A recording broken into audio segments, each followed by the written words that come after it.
Okay, magluluto po tayo ng kare-kare ng litid ng baka. Lagyan natin ng baboy. Unang gagawin natin dito ay blanch muna natin yung ating mga gulay. Lagyan natin ng konting suka yung ating tubig para maiwasan ang pangingitim ng ating gulay. And syempre, lagyan natin ito ng asin. Pakuluan lang natin ito. Tunawin natin yung ating asin. Pwede na tayo mag-umpisa mag-blanch ng ating mga vegetables. Unahin natin ang ating sitaw. Pakuluan lang natin yan hanggang half cook. Pag half cook na, pwede na natin siyang tanggalin para hindi masyadong malamog. Pwede rin itong isabay sa ating kare-kare, pero mas maganda kung i-blanch natin ito. Una, maiwasan natin mangitim ang ating gulay. Pangalawa, makokontrol natin ang gusto nating lambot sa gulay natin. Normally, ang pagluto ng kare-kare ay isang way lang.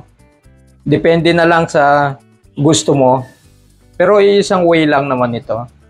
Ayan, after 3 to 5 minutes na pagkulo ng ating sitaw, pwede na natin itong tanggalin. Ngayon, nilagay naman natin ang ating pechay. Ang pechay, huwag natin masyadong patagalin pagkulo. Mga 2 minutes lang ito. Okay na. Pag pinalambot natin masyado ang ating pechay, madudurog paglagay natin sa ating kare-kare. Ayan, pwede na yung ating pechay.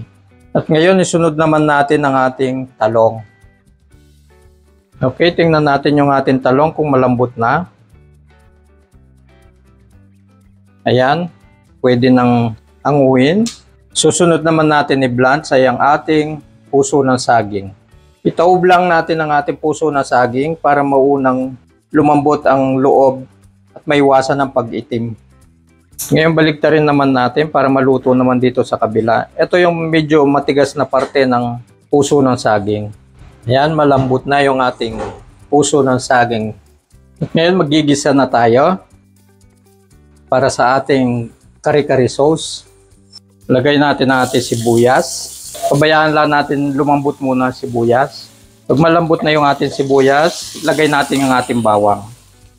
Yan, pag medyo nangamoy na yung ating bawang, ilagay na natin ang ating pork ribs. Madali lang po itong lutuin. Hindi na tayo magigiling dito ng peanut o hindi na tayo magsasangag ng peanut at saka bigas. Ang gagamitin na lang natin dito ay peanut butter. Ito pong kare-kare na to, haluan natin ito ng litid ng baka. Yung tinatawag na ligament. Pero yung litid ng baka, pinalambot na natin sa pressure cooker. Dahil napakatagal pong palambutin nun. Kaya lutuin muna natin itong ating pork spare rib bago natin ilagay yon. Titimplahan na natin ito ng paminta.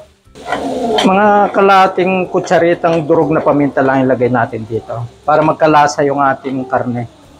Pag nasir na yung ating karne, lalagyan natin ito ng tubig or pork stock, vegetable stock or chicken stock. Depende po sa gusto ninyong ilagay. Or maglagay na lang tayo ng chicken cubes o chicken powder. Sa pagpapalambot po ng karne, bali 1 liter yan pang ating inilagay na tubig dito. Dahil gusto natin medyo maraming sauce. Pakuluin lang natin ito hanggang lumambot.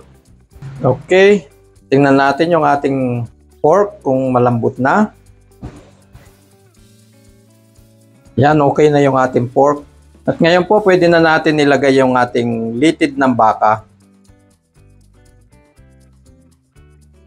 Pwede na rin natin ilagay ang ating peanut butter dito. Yan, maglalagay po tayo dito ng tsuete, pampakulay.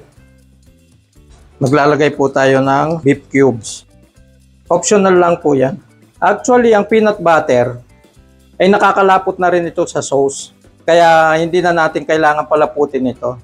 Pwede nating pakuluan nito ng mga 10 to 15 minutes pa para ma-reduce ang kanyang sarsa at lumapot pa ng gusto ang ating sauce. Pero pag hindi po peanut butter ang gamit natin, yung sinangag na mani at sinangag na bigas, bali yung bigas po ang pampalapot nun. Yan, nakikita ninyo, malapot na yung ating sarsa. pwede na natin tikman para malaman natin kung meron pa tayong dapat na idagdag dito ang palasa. Tikman natin. Wow! Sarap. Ngayon nilagay na natin ang ating gulay.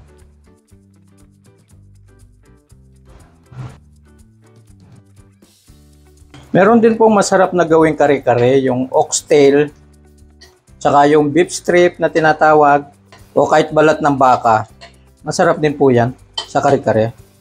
Ayan po, pwede nang kumain. Ready na ang ating kare-karing baboy with litid ng baka.